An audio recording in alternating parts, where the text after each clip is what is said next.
Nderuar grup parlamentar I Partisë Socialiste dhe antarët kabinetit qeveritar, për 20 ditësh Shqipëria u kthye në syrin e një cikloni digital.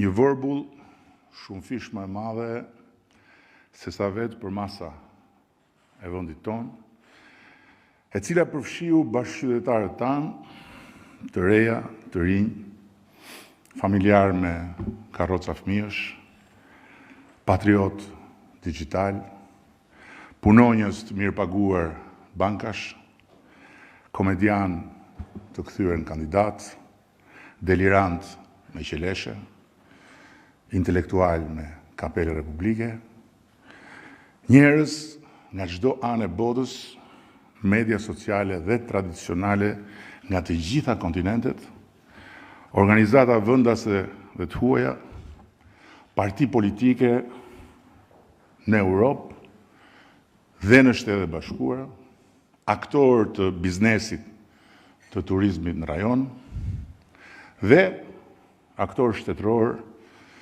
malinj ndaj Republikës Shqipërisë. Natyrisht, edhe karavidhet opozitare të vendit tonë. Një grumbullim I hatashëm gjërash që as janë njësoj, as janë bashkë, po mblodhen së bashku. Në një prurje që nxori në bregun e gjithë atij oqeani virtual, deri dhe dhëmb të atyre që e kaluruan këtë parti, sa mundën. Dhe kuran nga kali, filluan të gjuajnë me këpucët e blera në shopingjet Majkali. Befas Zvërneci u bë kërthiza e botës, ku përvendosej fati I ngrohjes globale. Bulevardi I Tiranës u bë sheshi Tiananmen, ku qindra mira njerëz, sipas vetë senatorit të nderuar Bernie Sanders, ju turrën oligarkisë botërore. Dhe bota shqiptare u njësua me histerinë e kanaleve sociale, duke bashkuar në një armat të vetmet shlirimtare zogjt më elegant të botës, flamingot, me fundin e kazanit digital, bullistët e terrorit online. Unë e di që mund zhgënjej edhe shumë këtu brenda me këndvështrimin tim, por e vërteta është se cikloni I këtyre 20 ditëve nuk është interesant për atë që thot mbi qeverisjen e Shqipërisë sot. Është interesant për atë që thot mbi kohën ku kemi hyrë, botën që jetojmë dhe sfidat me të cilat do të përballemi gjithnjë më shumë edhe ne, Partia Socialiste e Shqipërisë.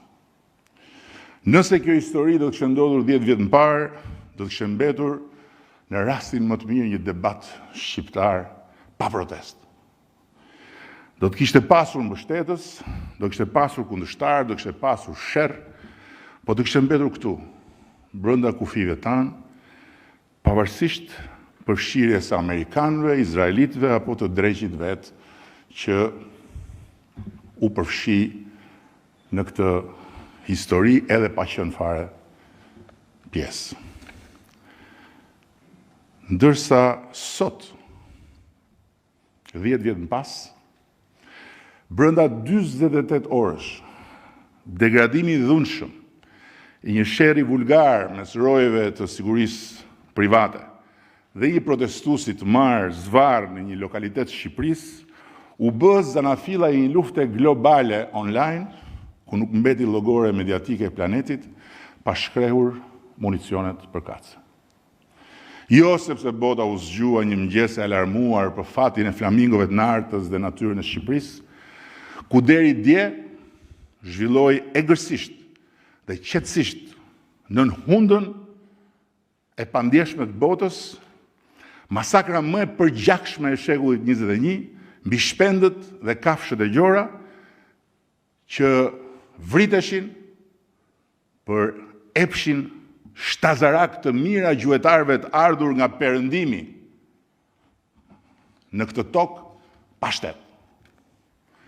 Të ishte për botën, narta mund kthehej qetësisht 10 vite më parë, kur flamengot nuk shtektonin më drejt lagunës saj, sepse I priste plumbi i kafshëve të dehura me 2 këmbë.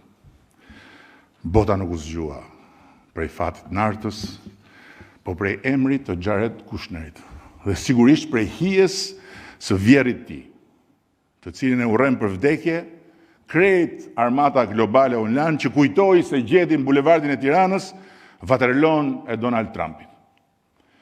Dhe si në një film science fiction, bulevardi përputhi atë armatë të frikshme me krejt armatën e urrejtësve shqiptar, off dhe online. Jo ndaj Donald Trumpit, po natyrisht ndaj meje dhe ndaj jush.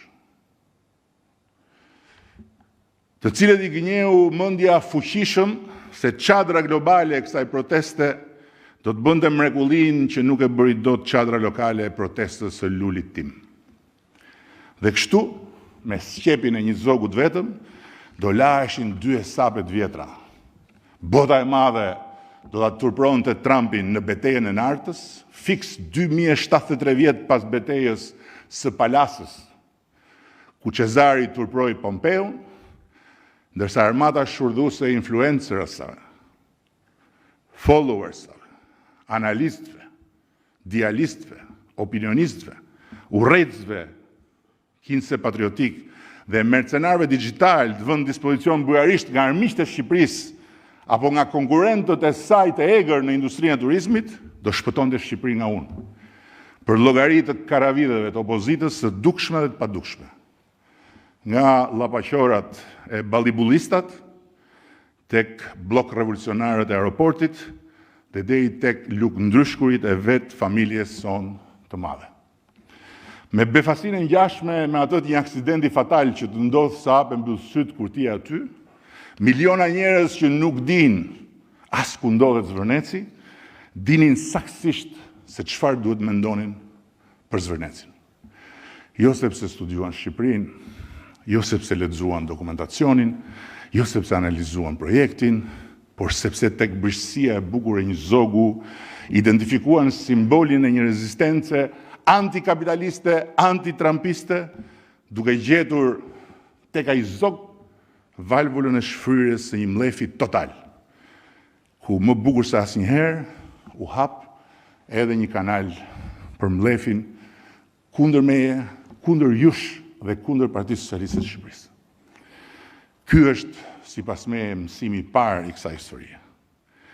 Kjo kohë e re, ku edhe një rrahje lokale bëhet përplasje globale, nuk transporton më vetëm mallra, dije, mundësi të reja apo miqësi të reja. Transporton zemrime, transporton identitete politike, fetare, sociale, transporton paragjykime, agresione dhe gënjeshtra, shumë më shpejt se sa transporton faktet, arsyetimet, e lërë më pastaj mirëkuptimet. Një projekt zhvillimi në Shqipëri u bë brenda pak ditësh pjesë e një lufte ideologjike që nuk ka lindur në Shqipëri dhe që në fakt nuk ka fare për objekt Shqipërinë. Shqipëria u bë zogu. Ne u gjendëm në mes të saj. Jo si autor, as si protagonist, po thjesht si skenë. Dhe kjo në vetvete është risia e kohës që ne jetojmë. Një kohë ku algoritmet udhtojnë më shpejt se sa vërtetësia e lajmeve, ku emocionet mbërrinë përpara fakteve dhe ku shumë shpesh perceptimi bëhet e vërteta, ndërsa e vërteta mbetet krejt jetime. Kjo është një histori paralajmëruese, jo për mandatin tim, as për mandatin e kësaj shumice qeverisëse, po për demokracinë në epokën e algoritmit, si dhe për nevojën që ne të parët me përgjegjësinë e atyre që kanë mandatin të udhëheqin Shqipërinë, ta lexojmë të histori sa më drejt për të qenë të përgatitur sa më mirë. Për çfarë vjen më tutje? Sepse ky është vetëm fillimi. Kjo kohë ka sjellë të mekanizëm të ri në jetën tonë dhe përballë vështirësisë për të parashikuar zhvillimin e këtij mekanizmi, ne mund të bëjmë vetëm atë që bëhet kur për të kuptuar politikën sot, nga njëherë është mirë të largohesh pak prej saj dhe të hapësh librat e historisë. Dhe ka shumë nga kjo e sotmja që filozof, sociolog, psikoanalist dhe historiane kanë përshkruar kohë më parë se sa të vinim ne dhe pas nesh të vinte Facebooku, Instagrami, TikToku. Shumë kohë përpara se bota të kishte internet. Dhe as pak çuditërisht, ata mund ta ndihmojnë sot të kuptojmë atë që po ndodh. Shumë më mirë se sa ata që sot na tregojnë gishtin, ndërkohë që gishti tregon hënën.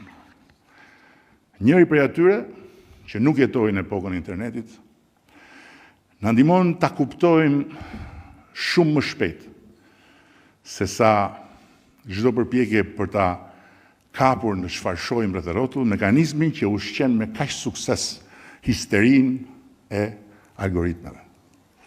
Shumë kohë përpara, ai ka përshkruar modelin e biznesit të rrjeteve sociale në një përshkrim që ai e quan diskursi i histerikut. Shpesh kjo është keq kuptuar, sikur ai fliste për një tip njeriu. Nuk është kështu. Ai nuk përshkruante një njeri, po përshkruante një marrëdhënie, një mënyrë për t'u marrë me autoritetin, një mënyrë për t'u marrë me botën, një mënyrë për t'u marrë me realitetin. Karakteristika e kësaj mënyre nuk është ankesa. Ankesa është normale. Nuk është kritika është shumë e nevojshme. Ajo është shpesh motori i përparimit. Karakteristika e saj është diçka krejt tjetër. Është momenti kur ankesa pushon së qëni mjet. Dhe kur kritika bëhet identitet. Dhe kur njeriu nuk lufton më që problemi të zgjidhet. Lufton që problemi të mos mbaroj kurrë. Sepse në çastin kur problemi zgjidhet, duhet gjetur me një herë një problem tjetër. Dhe ja një shembull shumë i zakonshëm. Në një familje mungon detergjenti. Ankesa është krejt e arsyeshme. Detergjenti blihet. Por del problemi se nuk është marka e duhur. Edhe ajo ndrohet. Pastaj del problemi se u ble me vonesë. Pastaj del problemi se pse u kërkua falje. Se nuk ishte pse të kërkoj falje nëse nuk do ishte bler me vonesë. Dhe nuk do ishte bler me vonesë nëse do ishte marka e duhur. Pastaj vjen ankesa që pse duhet thënë 2 herë. Dhe pastaj pse falja nuk ishte tonin e duhur. Në fund kupton që detergjenti nuk është problemi. Problemi është nevoja që ankesa të vazhdojë, sepse ankesa është bërë identitet. Natyrisht politika s'është kuzhinë, por mekanizmat njerëzor nuk ndryshojnë aq shumë dhe as ata politik jo. Një pjesë e lëvizjeve politike nuk ndërtohen mbi atë që pjesëmarrësit në të duan të ndërtojnë. Ndërtohen mbi atë që nuk duhet të pushojnë kurrë së kundërshtuari. Objekti ndryshon, mekanizmi mbetet.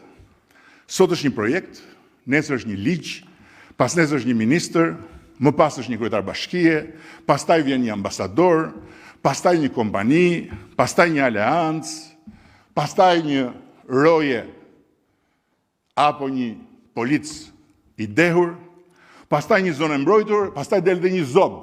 Nuk ka fare rëndësi objekti. Rëndësi ka që motorit mos fiket dhe zhurma e tij mos pushojë. Sepse në çastin kur kundërshtimi pushon, identiteti s'ka më lëndë djegëse. Dhe duhet të jem shumë i qartë, kjo nuk është një kritik ndaj kritikës. Përkundrazi, shoqëritë demokratike jetojnë fal kritikës dhe kundërshtisë. Qeveritë përmirësohen nga kritika dhe nga kundërshtitë. Unë vetë, ju të gjithë, kemi ndryshuar mendje shpesh për shkak të kundërshtisë edhe si rezultati kritikës. Problemi fillon në një pikë tjetër. Kur objekti i kritikës bëhet më pak i rëndësishëm se vetë nevoja për të bërë kritik. Kur zgjidhja bëhet armiku i kauzës, sepse një problem i zgjidhur nuk gjeneron më zemrim. Dhe një zemrim që shuhet nuk prodhon më identitet. Dhe është tipike, konkrete, qysh në ditën e dytë nuk duam të dëgjojmë, nuk duam të flasim, nuk ka negociata. Ky nuk është një fenomen shqiptar. Ky është një fenomen politik, universal. Kjo është arsyeja pse një pjesë e intelektualëve të majtë francezë e pritën François Mitterrandin me një mërzi aq të madhe kur u zgjodh president, sa e trajtuan shumë më armiqësisht kur ai fitoi se sa kur ai ishte në opozitë. Pse? Sepse ëndra revolucionare, sepse nxitja për të përmbysur gjithçka është gjithmonë më e bukur se sa administrimi. Në opozitë, në kundërshti, dukesh i pastër, dukesh i pa interesuar për vete, po i përvuajtur për të tjerët. Në qeveri duhet kompromis. Në opozitë historia ecën me kërcime, të hatashme përpara.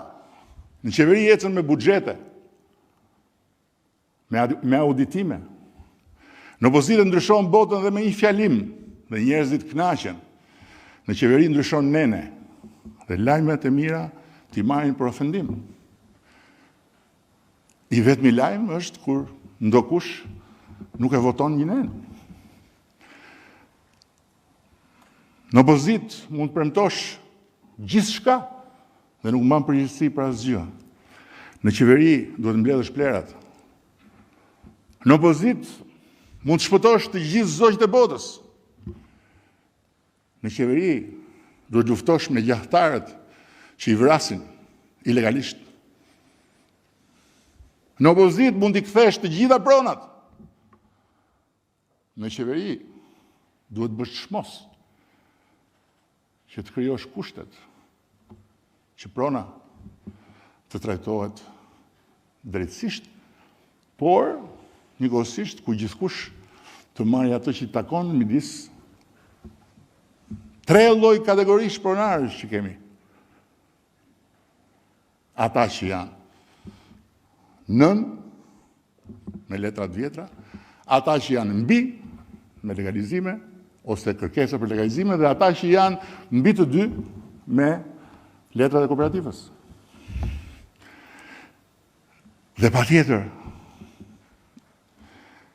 qeveria është burimi më i pasur për të ushqyer zemrim, edhe sikur qeveria tjetë e përsosur. Lëre më pastaj që nuk ka qeveri të përsosur, edhe le ta harrojmë që e jona është një qeveri që nuk ka probleme.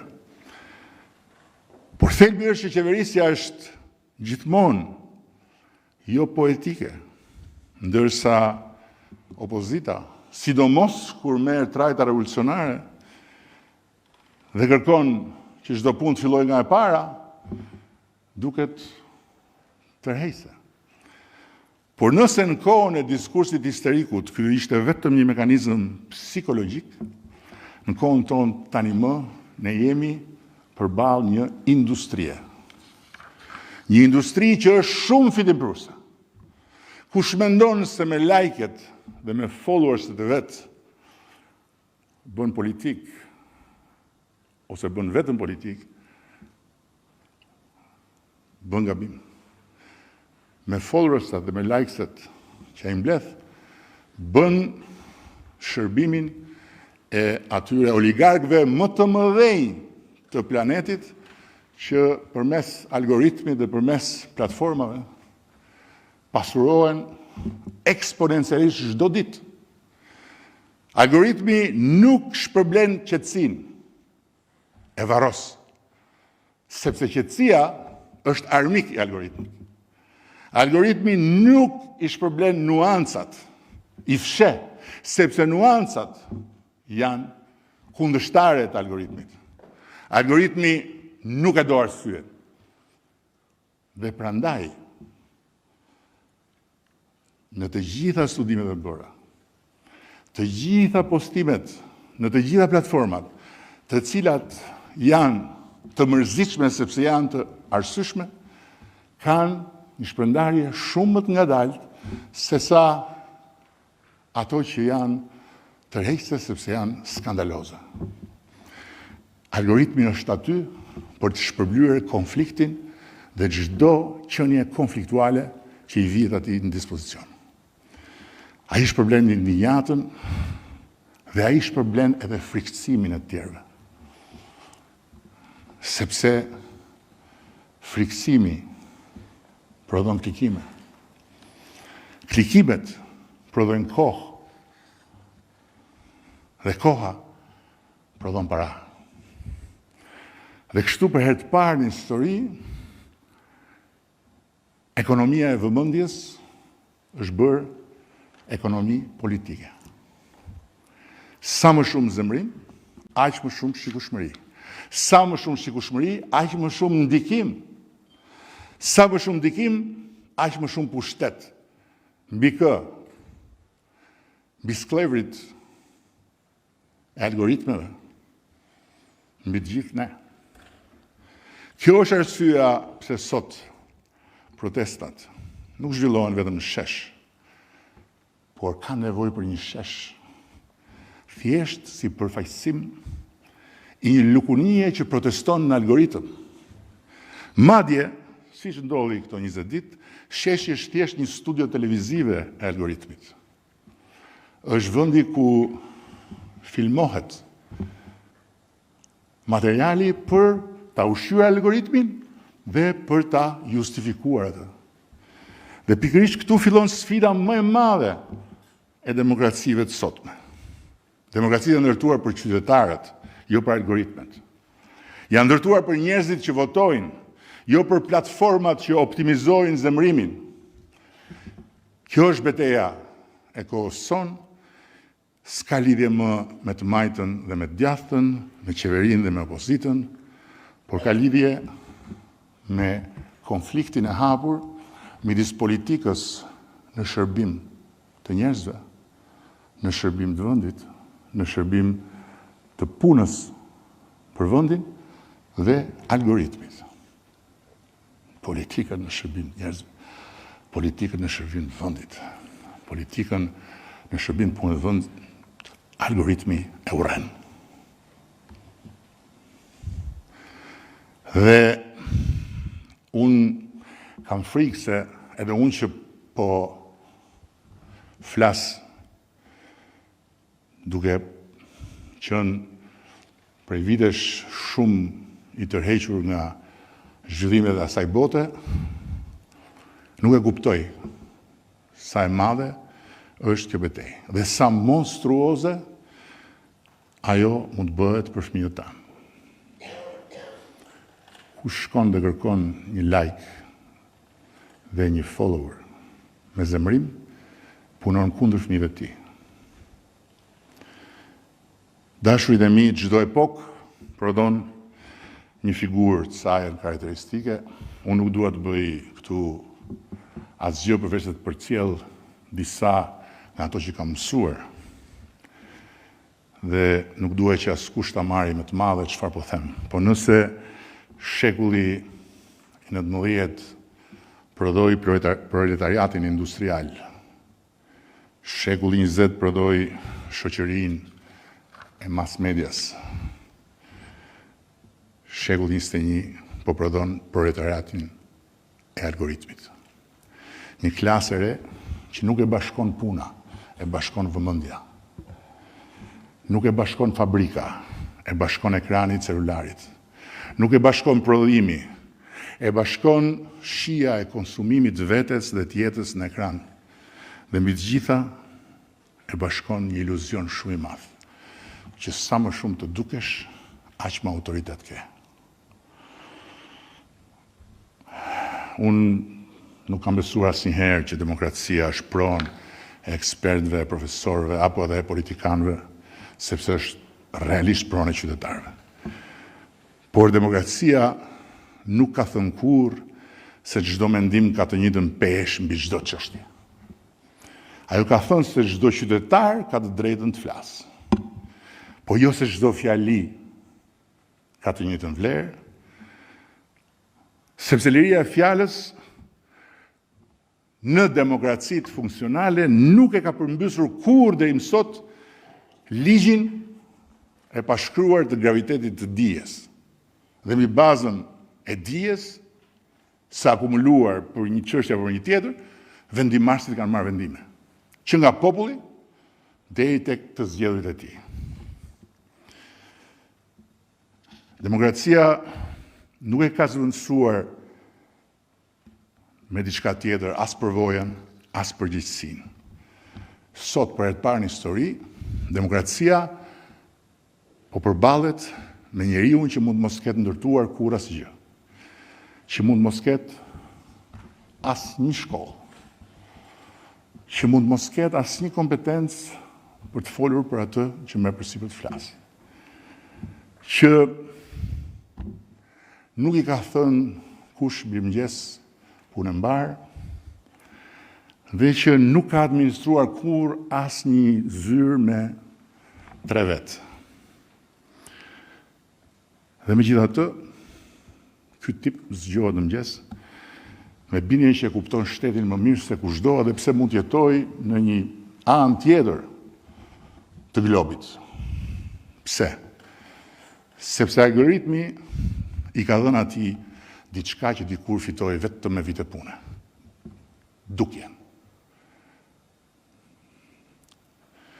Vendosjen e vetes në vëmendjen e të tjerëve.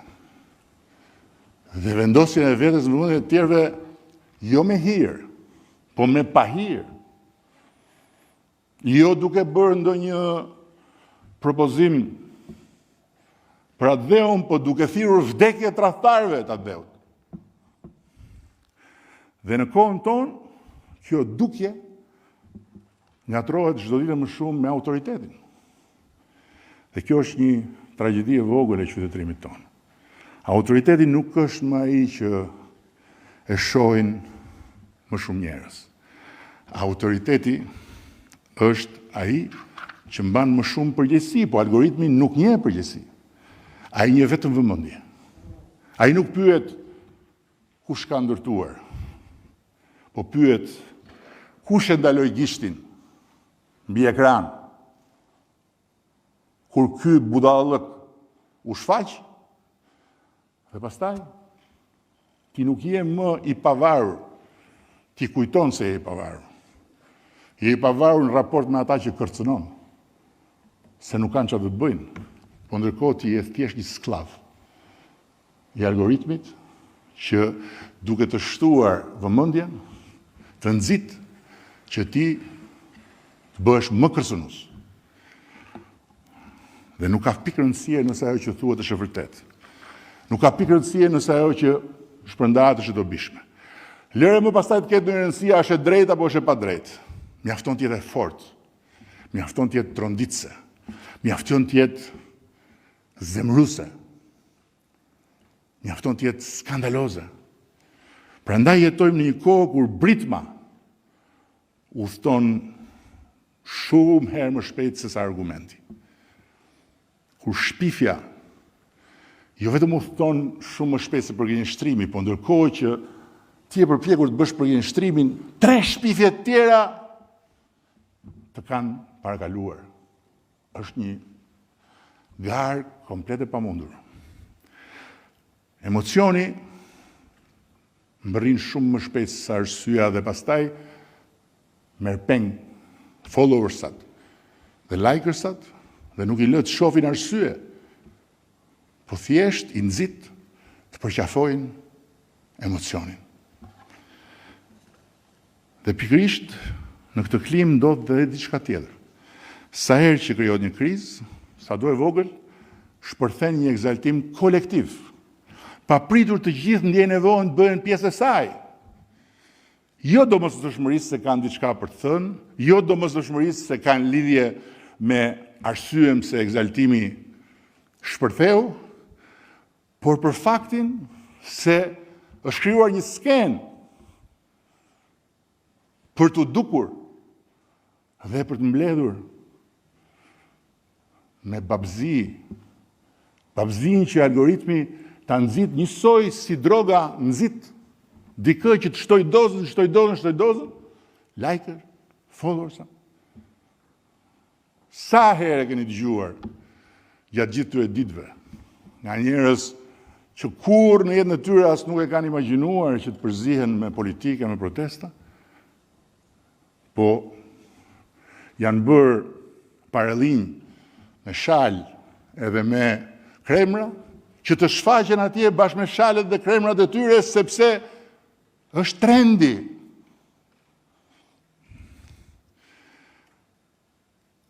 Kanë frikë të mbeten jashtë valës.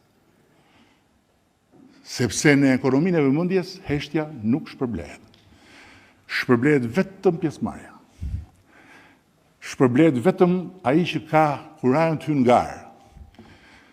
Shpërblehet ai që bën videon më dramatike, nuk ka pikë rëndësie nëse protesta zhvillohet në një bregdet të Spanjës.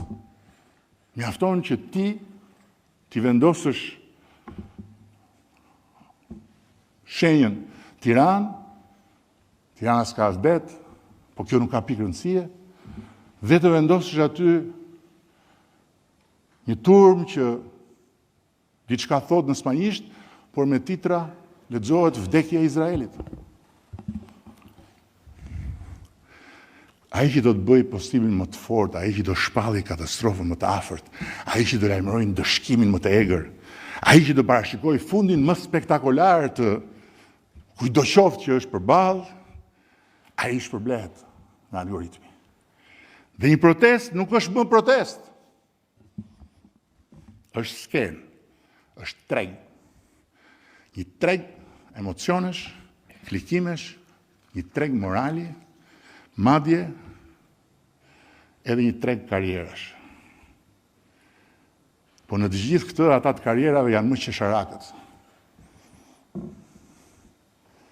Janë qesharak sepse nuk e kanë marrë vesh akoma që me Partinë Socialiste dhe me ne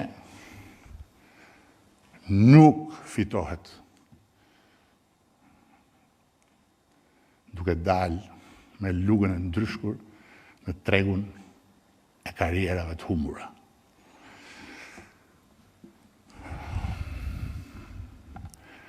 Dhe patjetër që algoritmi e ka të domosdoshme të shfaqë dhe profetët që lajmërojnë fundin e botës. Analistët që bëjnë analiza pa fakte, strategët që nuk dinë se ç'është bësh një strategji sektoriale, revolucionarët që ushqehen me ëndrrën e revolucionit, por që s'kan lidhje me revolucionin, patriotët që nuk ja kanë haberin punës dhe kronikanët e ku të ndodhur. Njerëz që s'kan ndërtuar kurrë asgjë dhe që po t'i vësh të masin një tavolin, ngatrojnë gjërsinë me gjatësinë. Sepse për ta nuk ka rëndësi se çfarë ndërtohet, si ndërtohet. Për ta ka rëndësi vetëm çfarë duhet shëmbur dhe si ta shëmbim. Sepse vetëm mbi rënoret e punës së tjerëve, ata mund të ngrihen në pjedestalin e madhështisë tyre, në skenën virtuale, ku marrin like-et, marrin followers-at, marrin urimet, marrin përgëzimet, marrin inkurajimet. Dhe për ta çdo incident është një revolucion. Sa vjet kemi që i dëgjojmë paraemëruesit e stuhive të ardhshme për fundin e kësaj force politike në qeveri. Dhe çdo protest është një rast për përmbysje, jo për temën. Një protest për temën është gjëra më legjitime dhe në momentin kur ti je gati t'i ofrosh bashkëpunim për të trajtuar temën dhe je gati të ofrosh diskutim për të kuptuar se si mund të adresohet tema më mirë, askush nuk paraqitet, sepse të jesh pjesë e tsunamit është shumë më rëndësishme se të jesh pjesë e zgjidhjes për temën. Dhe çdo ditë është dita e një gjykimi të madh dhe humbja esencit realitetit bën përpritur që nga të katër anët të dalin të gjitha llojet e krijesave që deri në moment kanë qenë në përcepat e tyre. Dhe të kërkojnë diçka, secili kërkon diçka. Diçka për cilën mund të ketë të drejtë, diçka për cilën mund mos ketë të drejtë, por të cilën e kërkon pikërisht përmes asaj vale çmendurie, duke ushqyer algoritmin dhe duke ushqyer faktikisht të kundërtën e asaj për cilën pretendon se është atje. Dhe për t'i dhënë të gjithë kësaj një kuptim adetar, një pathos revolucionar, një parafiturim epik, aty në sheshin televiziv të algoritmit fillon refreni Edi Rama ka marru. Mi po puna është që ikën mbrëmja dhe vjen mëngjesi. Aty s'ka njeri, sepse sheshi i xhirimeve hapet në mbrëmje. Ndërkohë që unë jam këtu, ne jemi këtu.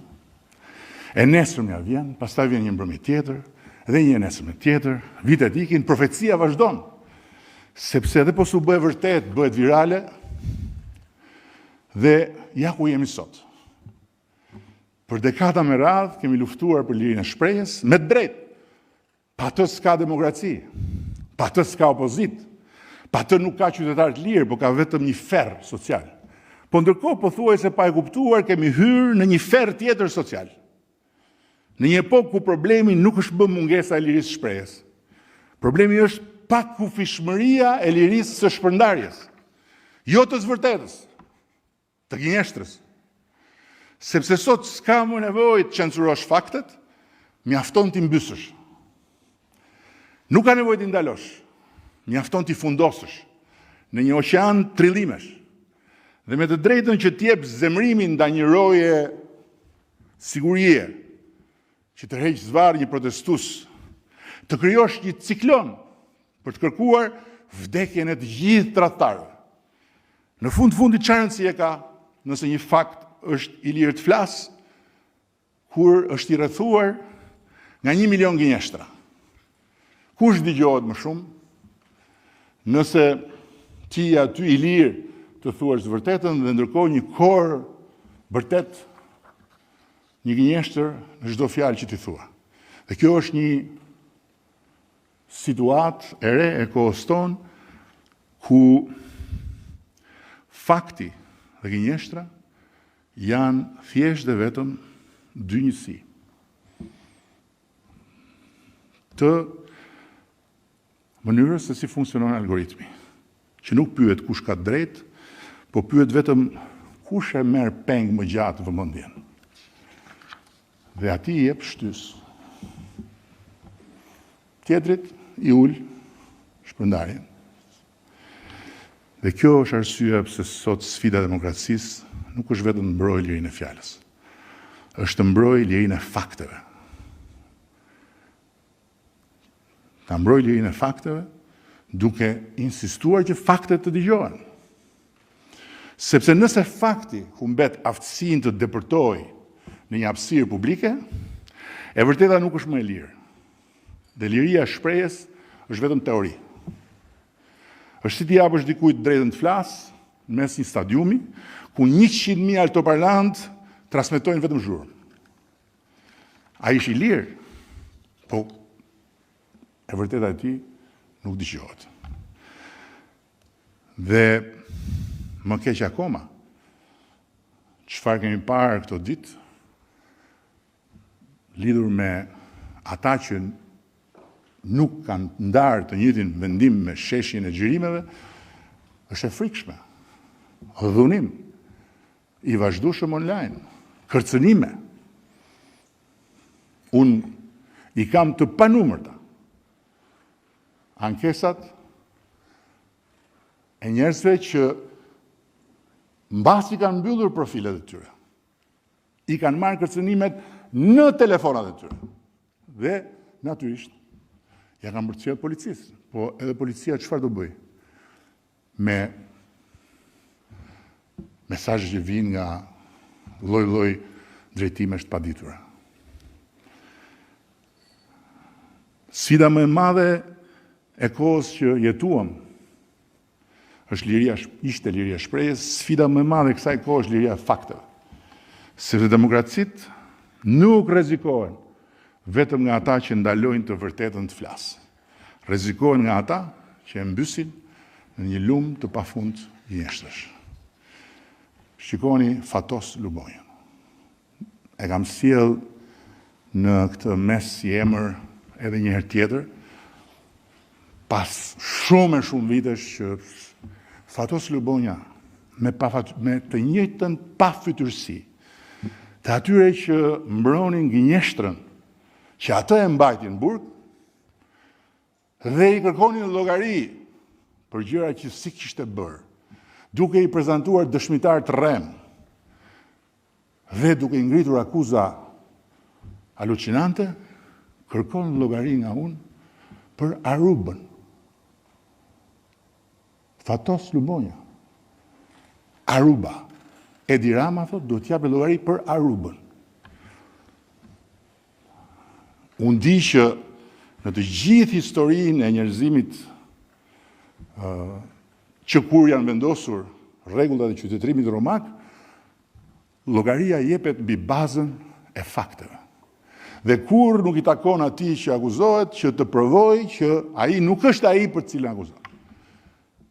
Çfarë vlerë ka që unë them nuk kam qenë kur në Aruba, nuk e di fare për çfarë bëhet fjalë se ka ndodhur në Aruba, nuk kam dërguar kur njeri të shkojë në Aruba, s'ka si vlerë.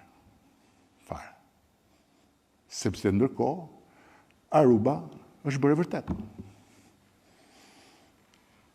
Është nxjerrë në këtë fushën e algoritmit, është ricikluar në pafundësi dhe është bërë vërtet. Siç është bërë vërtet që unë jam një konsumator kokaine, që është bërë vërtet. Dhe fjala drogagji, ikmor drogagji, o drogagji, është një refren që mua më ndjek si një vërtet. Siç është e vërtet që unë kam akuzuar Timat për marrëdhënie me time shoqe dhe për atësinë e djalit tim, është e vërtet. Është bërë e vërtet. Çdo që të them unë, nuk kanë pasur asnjë rëndësi të gjitha letrat që kanë dalë më parë se si është bërë gjyqi e tjerë, nuk kanë frymëzim. Algoritmi këtë gjë e ka bërë përfundimisht vërtet. Siç është bërë vërtet që unë jam një kusar që marr pjesën time nga çdo gjë që ndodh në Republikën e Shqipërisë, është bërë vërtet. Çfarë rëndësie ka se çfarë them unë? Natyrisht që për këtë arsye unë nuk e them këtë gjë rregullisht, se s'ka si vlerë. Janë bërë të gjitha të vërteta. Sepse nuk jemi më në një marrëdhënie sociale, politike, demokratike. Jemi në një laborator. Në një laborator ku në kohë reale algoritmi, viraliteti, simbolika dhe gënjeshtra prodhojnë një realitet paralel që shumë më shpejt se sa faktet gjejnë rrugën e tyre, është bërë e vërteta. Dhe faktet janë vetëm përpjekje të dëshpëruara për të mohuar të vërtetën. Atëherë çfarë mbetet për të bërë këtu? Ajo që mbetet për të bërë, të dashur, është që ne të refuzojmë të ndjekim çdo dallgë. Është që ne të qeverisim Shqipërinë sipas kontratës që kemi me popullin shqiptar dhe jo sipas algoritmit. Të bëjmë atë që është shumë e vështirë në fakt, po që është vetëm ajo që ne mund të bëjmë. Të vazhdojmë përpara. të vazhdojmë të dëgjojmë, patjetër të dëgjojmë. Askush nuk mund të thotë, unë jo, që nuk ka shumë të vërteta në ato që thuen. Lidhur me çfarë nuk shkon, lidhur me çfarë duhet bërë më mirë, lidhur me si njerëzit duhet shërbehen më mirë, etj. Por zgjedhja jonë është e detyruar. Nuk është një zgjedhje që është njëra nga disa zgjedhje. Zgjedhja jonë është të bëjmë çmos që njerëzve t'ju japim lajmin e mirë. Cili është lajmi i mirë? Jo propaganda. Lajmin e mirë. Kemi një problem me shërbimet, kemi patjetër një problem me shërbimet, por ama sot janë mbi 3 milion shqiptarë brenda jashtëvendit që 95% shërbimeve i marrin nga celulari, pa takuar asnjëri dhe pa pasur nevojë të fusin mik asnjëri. 95%. Kemi te ky 5% që një problem real, serioz, dramatik, po doni në momentet caktuara për njerëz që kanë nevojë për legalizimin, për njerëz që kanë nevojë për një autorizim etj, patjetër. Por ama, nëse ne e marrim të mishën që njerëzit, të cilët janë në bombardimin e përditshëm të algoritmit, i dinë ato që janë bërë, atëherë ne marrim të mishën që njerëzit kujtojnë se ne dim çfarë bëjmë. Që nuk është e vërtetë. Të vazhdojmë të korrigjojmë gabimet tona pa diskutim. Është gjëja që jemi përpjekur të bëjmë gjithmonë, është gjëja që do përpiqemi të bëjmë, të vazhdojmë të mësojmë shumë nga njëri tjetri, patjetër. Të mësojmë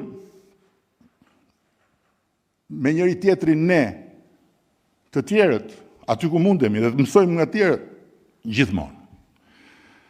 Por ne kemi një detyrë që nuk e ka askush tjetër. Gjithë të tjerët nuk e kanë këtë detyrë. Ne kemi detyrën të ndërtojmë. Shteti nuk ndërtohet duke bërë luftë nëpër kanalet e algoritmave në emër të përmirësimit. Shteti ndërtohet në radhë të parë duke mos e humbur drejtimin e historisë. Dhe kam pasur shumë mesazhe, nuk e di se për çfarë arsye, si qysh tek mund ta kem lënë dhe përshtypjen sikur më ka shkuar ndërmend që unë t'jap dorëheqje. Kam pas shumë mesazhe. Dhe gjithmonë më shumë, sepse gjithmonë më shumë njerëz ftillohen. Gjithmonë më shumë njerëz shohin që e gjitha kjo është diçka që nuk rri as në qiell as në tokë. Nuk mundet dot asnjë shqiptar i arsyeshëm edhe sikur kur mos na ketë votuar, kur mos na votoi që të pranoj që Tirana të bëhet një territor sfilate për një turm që shkon të bllokojë aeroportin. Nuk e pranon dot askush më këtë.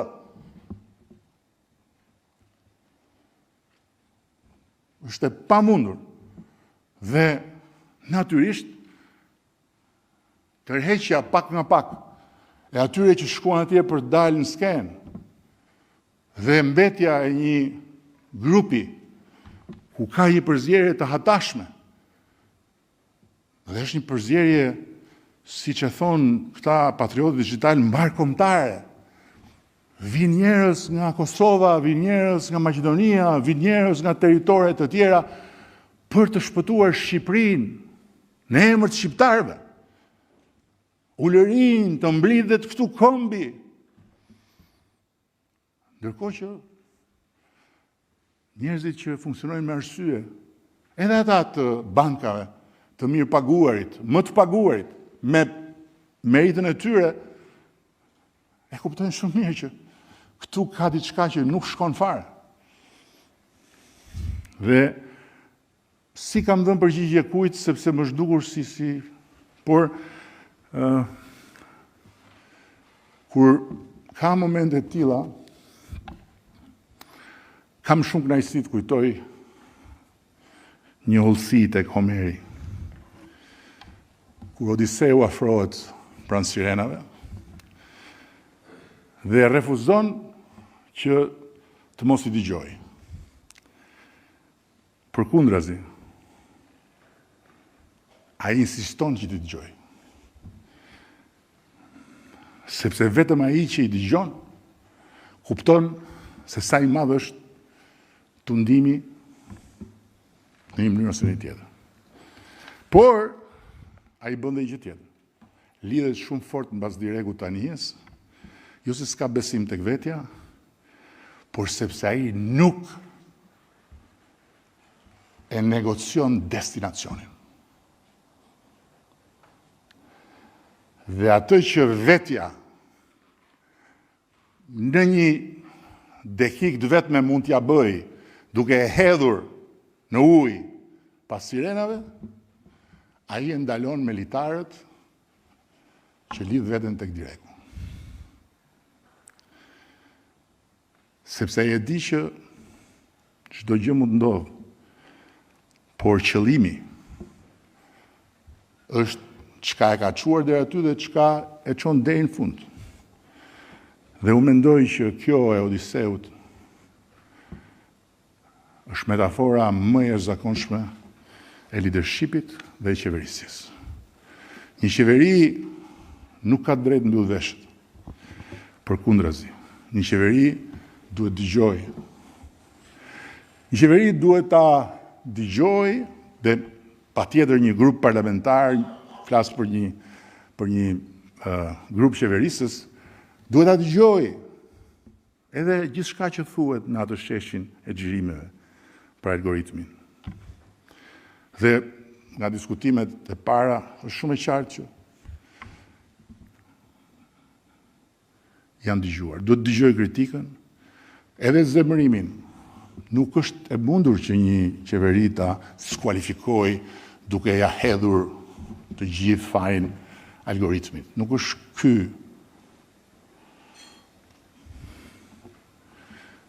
rasti. Por ka një gjë që një qeveri nuk mund ta bëj kurrë nëse është aty me një destinacion. Një qeveri nuk e dorëzon kurrë timonin tek zhurma. Një grup udhëheqës nuk i jepet zhurmës. Dhe sa më shumë zhurma zmadhohet, aq më shumë një grup udhëheqës forcon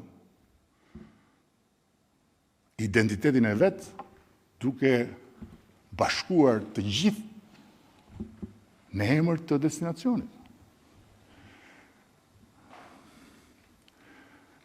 Nuk ndërtohet një shtet si ai që ne po ndërtojmë dhe nuk qohet deri në fund një mision historik si ky që na ra ne ta mbartim për ta bërë Shqipërinë vend antar të Bashkimit Evropian. Duke i dhënë Shqipërisë momentin e dytë më të madh historik mbas lidhjes Prizrenit, nëse qeveria e tij, grupi i udhëheqës, merr drejtim nga frynera dhe sugjestionohet nga zhurmat, sugjestionohet nga errat, sugjestionohet nga sirenat, sugjestionohet nga dallgët, me çdo çmim. Një grup udhëheqës që ka mision shkon deri në fund, kundër të gjitha llojeve të parashikimeve dhe jo më pastaj kur parashikimet i ka me vete si në rastin tonë. Unë jam shumë aktiv në rrjetet sociale. E kam ndarë me ju disa herë, ndaj dhe me ata që janë më aktiv këtu, që nëse një nga gjërat që unë pres me shumë dëshirë të më vi kur unë të mos jem më në këtë detyrë është që të mos kem më nevojë t'i trokas algoritmit. Por aba, unë nuk besoj kurrë që aty, tek pasqyra e Facebookut, e Instagramit, dhe tek komente, unë i marë. Mi sjellin, i marë, i lexoj, mundohem të kuptoj, po kur nuk besoj që unë mund të drejtohem prej zhurmës, prej erës dhe prej dalgëve që mund ngrihen aty. Më kanë sugjeruar më të urtët në kuptimin e mençurisë se unë pse lëri mos fol. Ri dëgjoj se atje si atje, ku atje. Unë mund ndjehem përgjegjës për shumë gjëra që duhet shkojnë më mirë. Po unë dhe ju, Partia Socialiste, të ndjehemi me faj, se vetëm fajtorët nuk flasin. Të ndjehemi me faj, pse mblidhet, jo ajo turm. Po pse mblidhet planeti, po të doj, që të na tregoj dhe të na imponohet në pikën që të na detyroj që ne të pranojmë të jemi sklever të algoritmit edhe si forcë politike, kjo nuk është e mundur të ndodhë dhe nuk ka për të ndodhur sepse kjo është tradhtia e vërtet nëse mund të flasim për tradhti këtu në të mes. Prandaj unë besoj tek politika që zgjohet, jeton dhe shkon të flej me njerëzit real, jo me profilet falso të ballibullistave. Ballibulistat kanë sasinë më të madhe të profileve falso dhe të ndjekësve të blerë dhe ju duhet, ndërsa në të gjithë ndjekësit e faqes time nuk mund të gjendet dot një i blerë. Një i vetëm i blerë. Blien ndjekësit. Blien. Sa të duash, dhe ka atje, paguaj, një i vetëm. Që do? S'më janë dashur kur dhe s'më duan. Ne na duan ata që nuk jetojnë tek ajo.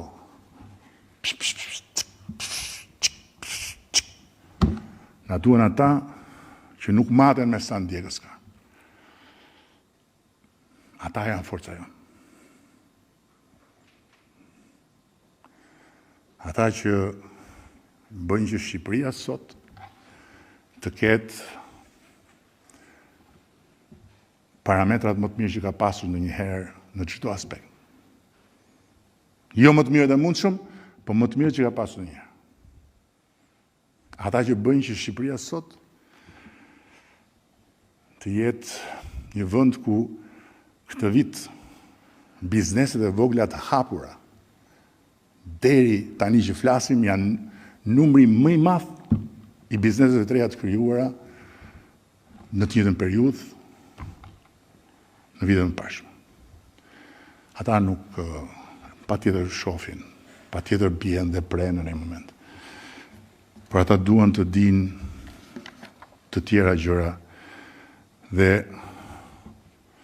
ne mund na bëhen shumë leksione, po të na bëhet neve leksion për pensionet. Të na bëhet neve leksion për universitetet. U ngrit diaspora. U ngrit diaspora. U mblodhen profesorët. Oh.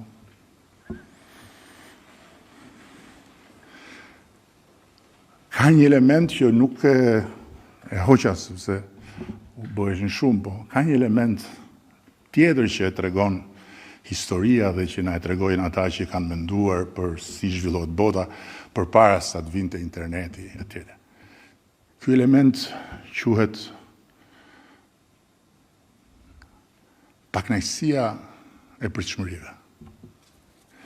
Pakënaqësia e pritshmërive është shpreha më kuptimplot e një vendi që ka dalë nga një fazë dhe ka hyrë në një fazë të re. E një vendi ku pritshmëritë janë shumë më të larta dhe ku pakënaqësia e pritshmërive është diçka jo e lehtë për t'u administruar. Dhe ajo që na takon është që ne të vazhdojmë, planet tona janë në tryezë.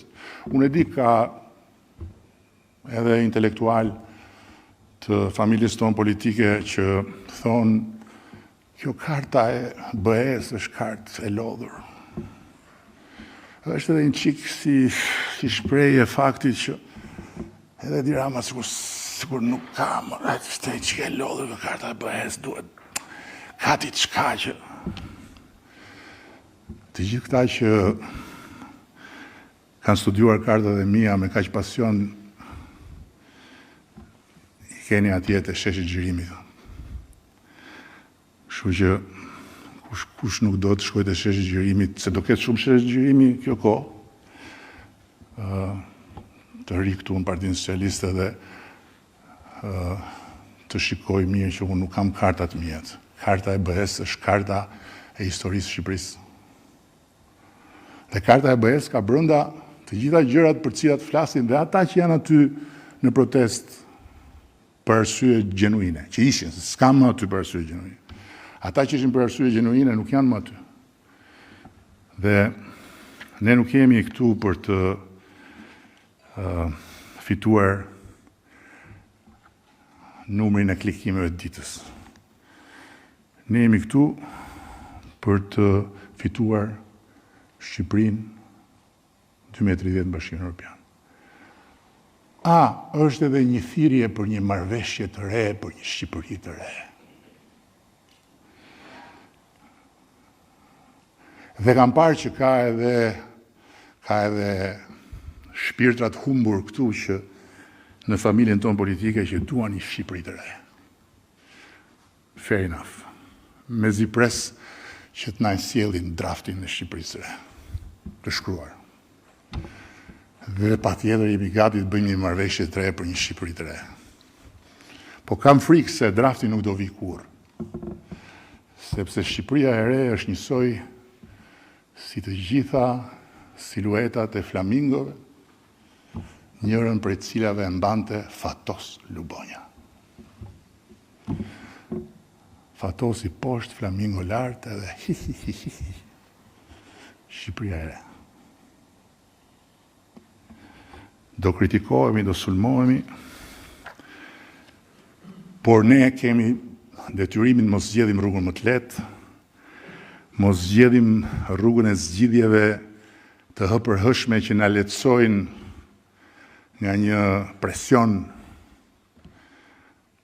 mos zgjedhim kur të jemi popullor në një moment kur duhet jemi të përgjegjshëm, sepse unë të paktën, ka shumë kohë që nuk ndihemi zgjedhur për të qenë i pëlqyer. Më ka hikur ajo dëshira për të qenë i pëlqyer, që është Erioni se e di, më ka njohur në atë kohë. Edhe kopertinën e Zërit Popullit, kur unë u zgjodha, e bëri me një kujdes të veçantë që unë të ndjesha i pëlqyer, vuri një portret shumë larg realitetit. Po nuk jemi këtu për të qenë pëlqyer, jemi për të qenë dobishëm.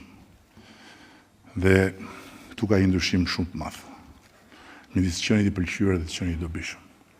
Sa janë të pëlqyer sot në rrjetet sociale dhe janë krejt të padobishëm, kur mos u bëfshim si ta.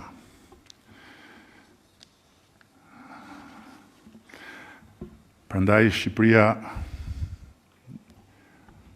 është e gjitha sot në duart tona, jo në këmbët e atyre që bëjnë qiro.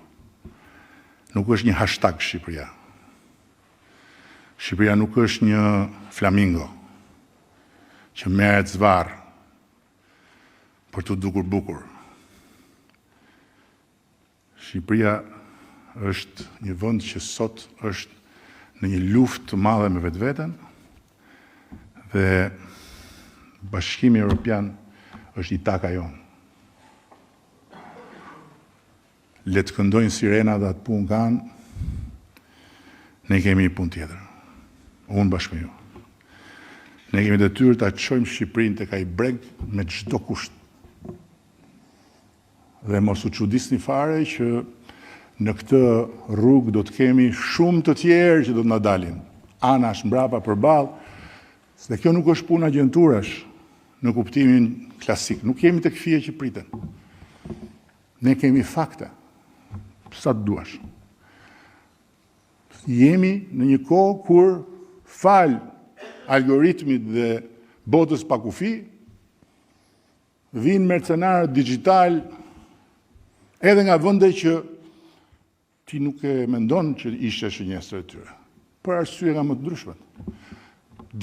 Të sponsorizuar nga shteti janë të identifikuar ata që vinë nga Irani, të tjerët kanë lloj-lloj sponsorësh. Por ne nuk kemi punë me asnjë prej tyre në kuptimin që të intimidohemi, apo që të kompleksohemi, apo që të spërdridhemi. Kështu që kjo është rruga më e vështirë, dhe pse është rruga më e vështirë, është rruga ime, e juaja, e jona, e Partisë Socialiste të Shqipërisë. Faleminderit.